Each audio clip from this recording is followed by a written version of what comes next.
Daniel had never imagined that his journey would take him so far from Earth. He was a young explorer, chosen for a mission that carried not just science, but diplomacy as well. Earth had finally been invited to join the Galactic Council, and representatives from different planets were meeting to decide if humans were ready to take a place among them. For Daniel, it was more than a mission. It was a chance to prove that his people could be trusted, that they could stand side by side with species that had roamed the stars for centuries. When his ship landed on the foreign world of Arion, he was both nervous and excited. The planet was unlike anything he had seen before. Its skies glowed in shades of violet and gold, and the towering cities sparkled as though they had been carved from crystal. The air carried a strange fragrance, light and sweet, which made every breath feel calming. But what amazed Daniel most was not the planet itself. It was the beings who lived there.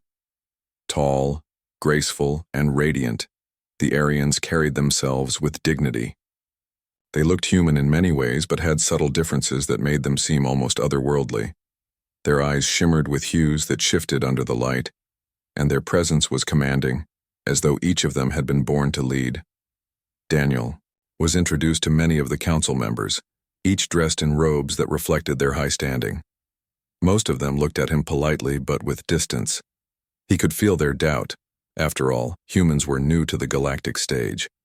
Earth was still considered young and untested. Some spoke kindly, others with caution, and some with thinly veiled mistrust.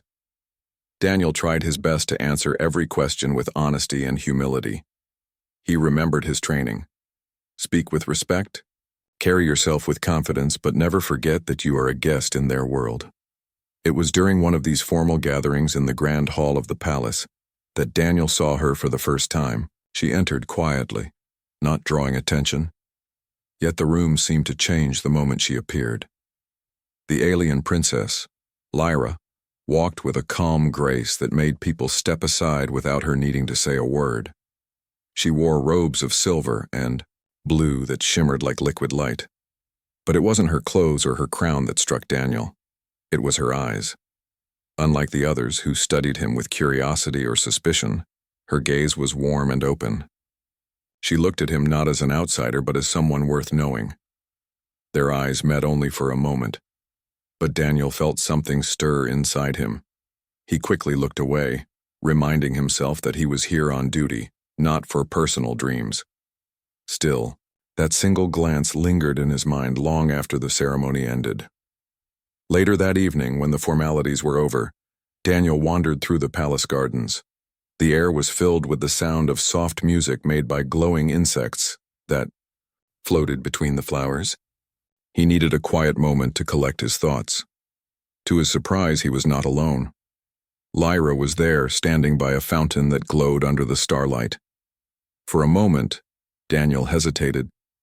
He wondered if he should bow, if he should even speak. But before he could decide, she turned to him and smiled. "You are from Earth," she said softly, her voice carrying a melody that felt both strange and familiar. Daniel nodded, slightly nervous. "Yes, Princess, I am here to represent my people." "You looked overwhelmed today," she said, tilting her head. "The council can be harsh, but I think you handled yourself with courage." Her words surprised him. No one had spoken to him in such a personal way since he arrived. Most addressed him formally, as if he were only a symbol of Earth, not a person. But Lyra spoke to him as Daniel, a young man far from home, trying to find his place. He felt a warmth spread through him. "Thank you," he replied, his voice steadier than he expected. "I am trying my best. Everything here is so new to me. Beautiful, but overwhelming." Lyra's smile deepened. "It must be strange to leave your world and step into another. I often wonder what Earth is like. I hear your skies are blue, your oceans vast. I should like to see it one day." Her curiosity made Daniel relax. They began to talk more easily, sharing small stories about their worlds. Daniel told her about the forest he used to hike through, the way autumn leaves would fall in golden showers, and how humans celebrated simple things with laughter and food. Lyra listened with fascination, asking questions that showed she truly cared to know. In return, she told him about the traditions of her people, how the stars guided their journeys, and how music was a language older than words. That night in the garden was the beginning of something unexpected. Daniel had come to Arian as an ambassador, carrying the weight of responsibility. But in Lyra's company, he felt like himself again. They laughed at small jokes, marveled at each other's stories, and found comfort in the differences that once seemed so great. As days passed, their paths crossed more often, sometimes by chance, sometimes perhaps by choice. Whenever Daniel walked through the palace, he found her waiting with a kind word or a curious question. Their conversations grew longer, their smiles more frequent. Daniel noticed that while many in the court kept their distance, Lyra drew nearer, as if she trusted him when others would not. And so, without either of them planning it, a bond began to form. It was fragile, like a flame just beginning to burn, but it was real. Daniel knew he had to be careful. He was only a visitor, and she was the princess of an ancient world. Yet every time she looked at him, he felt that perhaps the impossible might not be so far away. What began as a mission of duty was slowly becoming something more personal. Daniel had never expected to feel at home in such a distant place, but in Lyra's smile he found comfort. And though he told himself it was foolish, his heart began to whisper a truth he dared not say aloud. That maybe, just maybe, he had met someone who could change his life forever. Time in Arian passed slowly, yet Daniel found himself wishing the days were even longer. The official meetings with the Galactic Council were filled with debates, laws, and discussions about Earth's future role in the stars.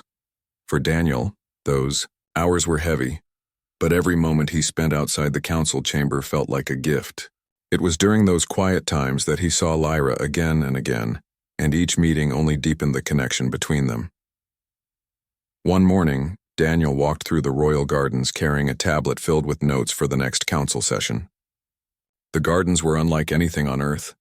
Trees rose high into the skies with leaves that sparkled like glass when sunlight touched them. Streams of clear water flowed gently, carrying tiny glowing fish that darted like living jewels. As he walked along a marble path, he heard a familiar voice behind him. "Ambassador Daniel, you look far too serious for such a beautiful morning." Turning, he saw Lyra smiling, her hands folded gracefully in front of her. Daniel could not help but smile back, though his nerves reminded him that she was royalty and he was just a visitor. "Good morning, Princess," he said politely. "I was only preparing for today's discussions. The council asks difficult questions and I must be ready." Lyra laughed softly, the sound like bells in the wind. "You carry responsibility heavily, as though the stars themselves depend on you. But even an ambassador needs time to breathe." She walked beside him without hesitation, and together they strolled through the gardens. Daniel tried to remind himself that he should keep a respectful distance, but Lyra seemed to ignore such boundaries. She asked him about Earth again, wanting to know about the oceans, the seasons, the way humans celebrated life. Daniel described festivals where people danced in the streets, harvest feasts with food laid out for everyone, and the joy of watching children chase fireflies in the night. Lyra listened with bright eyes. "Your world sounds so alive," she said. "Here, we have traditions too, but they are often heavy with rules. Sometimes I long for simple laughter, for things that are done not because they are expected, but because they bring joy." Her words touched Daniel more than he expected. He realized that though she was a princess, she carried her own burdens, expectations of her people, responsibilities of her family, and the silent pressure of being watched at every step. For a moment, he saw not a royal figure, but a young woman longing for freedom. Their conversations became a daily habit. They walked in the gardens, explored the palace halls, and sometimes even sneaked into the libraries where Lyra showed Daniel the ancient texts of her people. He learned about the history of Arian, its great battles, its art, and its songs. In return, he told her about Earth's literature, the poets and thinkers who shaped human minds, and the stories of courage and hope that defined his people. Laughter often followed their talks. Lyra had a curious way of finding humor in simple, things, and Daniel found himself laughing more than he had in years. It was in those moments that he began to forget the weight of politics. He was no longer just an ambassador. He was Daniel, sharing himself with someone who truly listened. But whispers began to spread in the palace. Servants and nobles noticed how often the princess walked with the human. Some said it was innocent, friendship. Others said it was dangerous closeness. Daniel could feel the stares when he entered the grand halls, and though no one spoke openly, the tension was clear. One evening, after a long day of council discussions, Daniel returned to his quarters feeling drained. To his surprise, Lyra was waiting at the door carrying a small tray with food. "You missed dinner," she said gently. "I thought you might be hungry." Daniel smiled with gratitude and invited her inside. They sat together, sharing the simple meal. It was then that Daniel realized how natural it felt to be in her presence. There was no pretense, no need for careful words. He found himself telling her about his family back on Earth, about his childhood dreams, and about how he sometimes felt small in the vastness of space. Lyra listened intently, her eyes soft. "You are not small," she said firmly. "The universe is wide, yes, but even a single voice can change the course of history. Perhaps yours will." Her words gave him strength, but they also filled his heart with something more. He knew he was growing attached to her, perhaps too quickly, but he could not stop it. Every time she looked at him with that gentle smile, the impossible seemed less impossible. By the time the stars filled the sky that night, Daniel lay awake in his room, unable to sleep. He realized he was no longer thinking only of his duty. He was thinking of Lyra, and how every day with her made him believe that destiny might have brought them together. The closeness between Daniel and Lyra did not go unnoticed. Within the royal court, conversations grew sharper and eyes turned colder. Some nobles whispered that the princess was wasting her time on a human. Others worried that her bond with him might weaken Arian's traditions. Even members of Daniel's own team began to express concern, warning him that such relationships could create political danger. Daniel tried to focus on his mission, but it became harder each day. His heart and his duty pulled him in different directions. When he sat in the council chamber, listening to endless debates, his mind wandered to the gardens where he and Lyra had walked together. When he gave speeches about trust and cooperation, he thought of her words, how she had encouraged him to believe in himself. One evening, while walking back from the council chamber, Daniel overheard two nobles speaking in hushed tones. "The princess must remember her place," one said. "This human cannot remain close to her. It is beneath the dignity of our house." The other nodded in agreement. "If she continues, the king will be forced to intervene." The words struck Daniel like a cold wind. He knew that his presence could cause trouble for Lyra, and the thought pained him deeply. That night, as he sat alone in his quarters, he whispered to himself, "I wish I could wed her."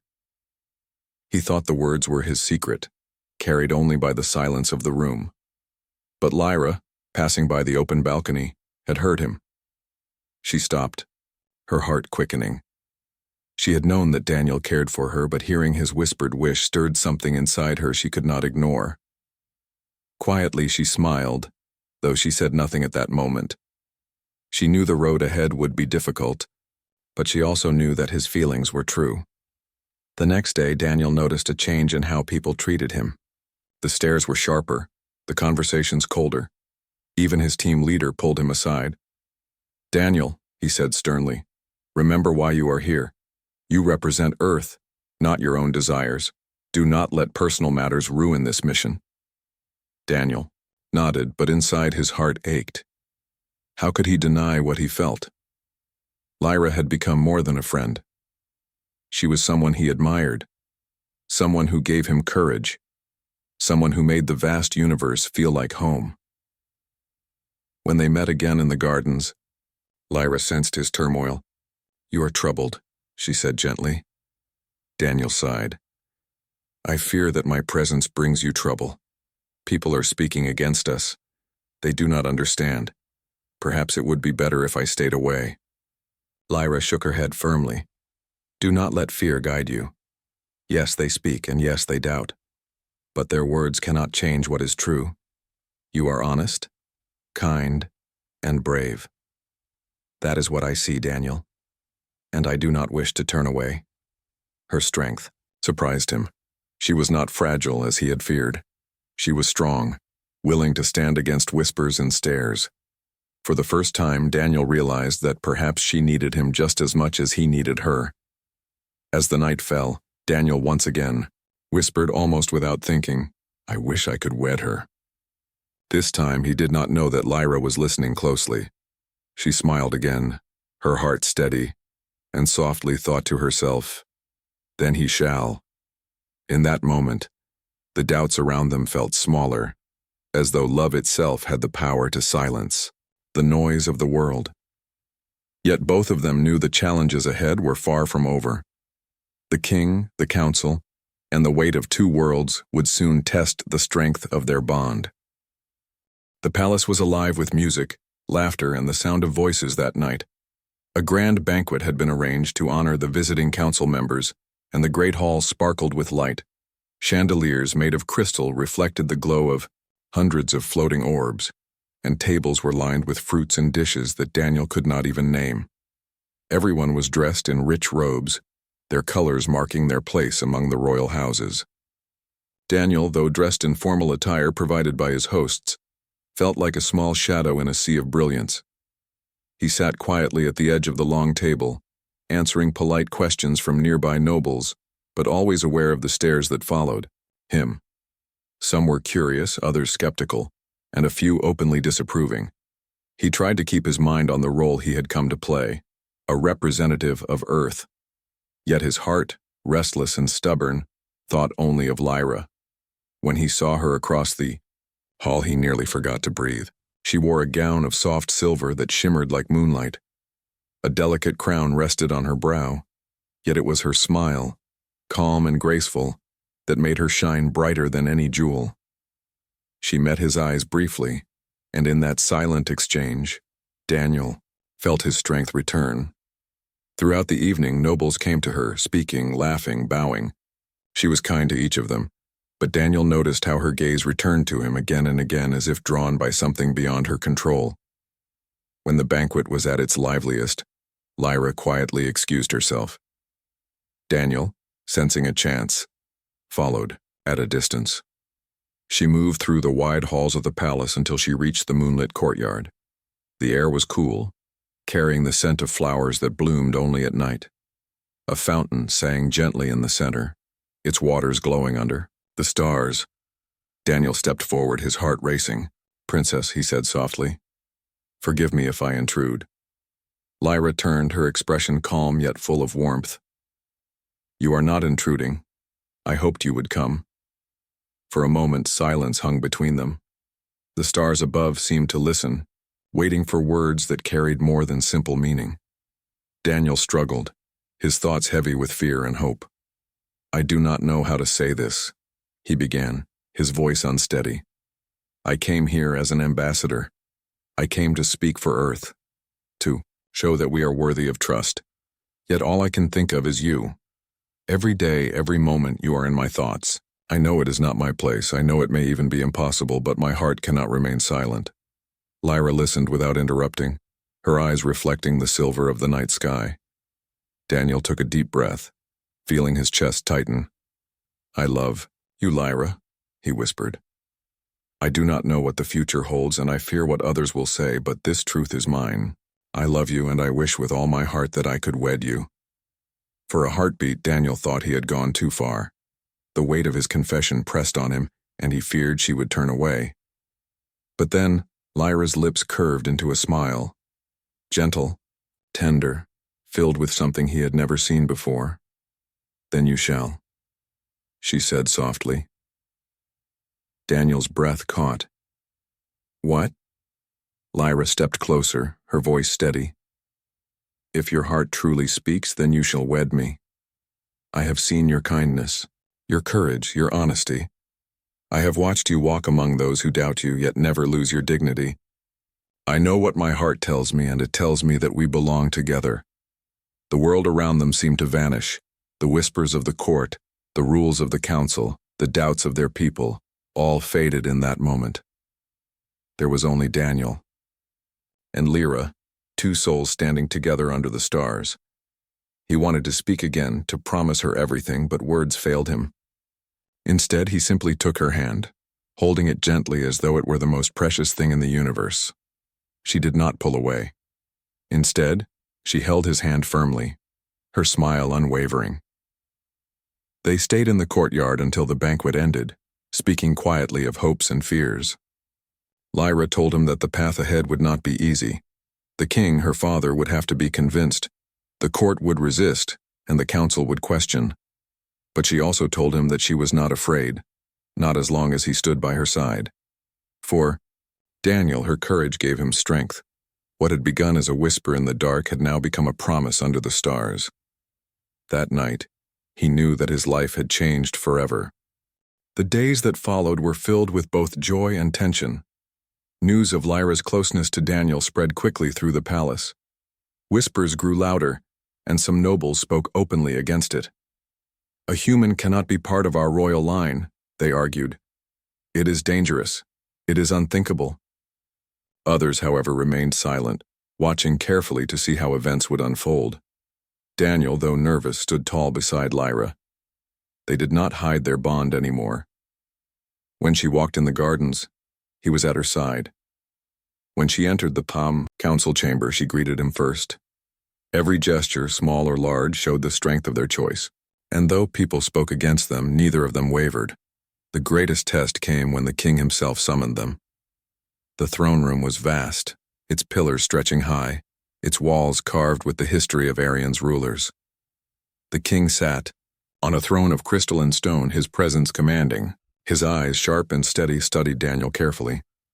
"Daniel of Earth," the king said, his voice echoing through the hall, "I hear that you seek something beyond your duty. Is this true?" Daniel bowed respectfully, his heart pounding. "It is true, your majesty. I came as an ambassador, but I found something greater. I found love in your daughter, Princess Lyra. I do not seek power or title.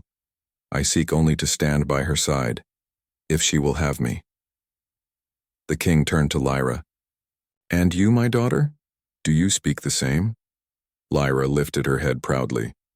"Yes, father, my heart has chosen and it has chosen him. I know what the court says. I know what tradition demands, but I cannot turn away from what is true.